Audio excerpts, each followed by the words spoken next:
Purification of NaCl। जैसे कि lab में हम जो होता है हमारे पास इम्प्योर NaCl है और आप इसको प्योरीफाई कर रहे हैं, यानी कि इम्प्योर सैंपल को आपको प्योर सैंपल में कन्वर्ट करना है, तो आप यहाँ पे इस तरीके का प्रैक्टिकल अरेंज करते हैं कि आप इसको सेपरेट आउट कर सकें।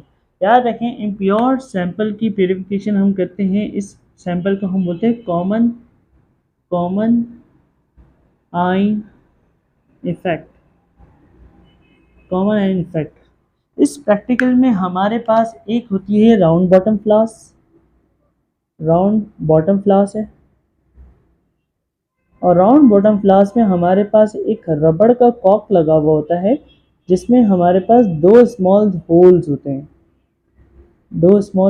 हैं। एक स्मॉल होल में हम लगा देते हैं थिस्टिल फनल, और एक में हम अटैच करते हैं डिलीवरी ट्यूब को आप कनेक्ट करोगे एक बीकर के साथ, और बीकर की टॉप पे आप लगा दोगे फनल लगा दोगे आप बीकर की टॉप पे।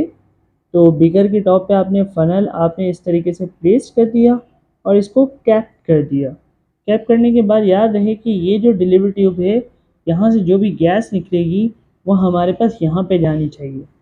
हमारे पास दो किस्म के यहाँ पे सॉल्ट्स होते हैं, एक हमारे पास प्योर NaCl होता है और एक हमारे पास रॉक सॉल्ट होता है।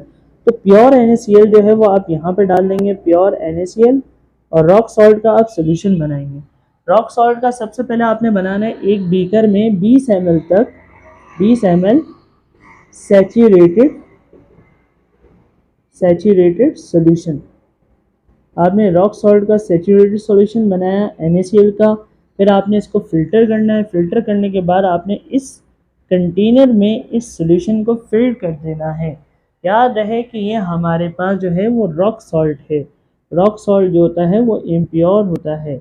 कॉमन आयन इफेक्ट की डेफिनेशन ये होती है, कॉमन आयन की वजह से जो वीक इलेक्ट्रोलाइट होता है उसकी सॉल्युबिलिटी सप्रेस्ड हो जाती है।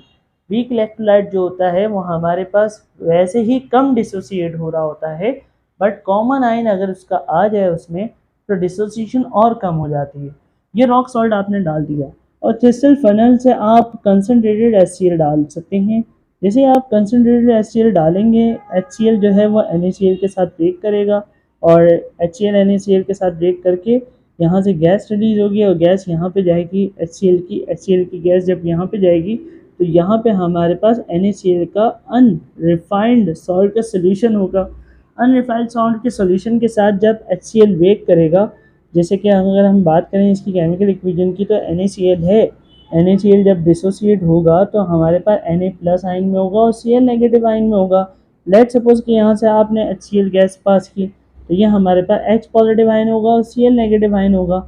Cl- आयन एक दूसरे से रिएक्ट करने के बाद क्या करेगा कि ये Cl- आयन Na के साथ रिएक्ट करेगा, Na के साथ रिएक्ट करने के बाद NaCl में कन्वर्ट हो जाएगा, और यहाँ से ये हो जाएगा प्रिसिपिटेट आउट।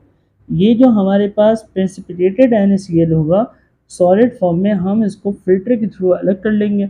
अलग करने के बाद इस तरीके से हमारे पास NaCl प्योरीफाई हो जाता है इस एक्सपेरिमेंट में।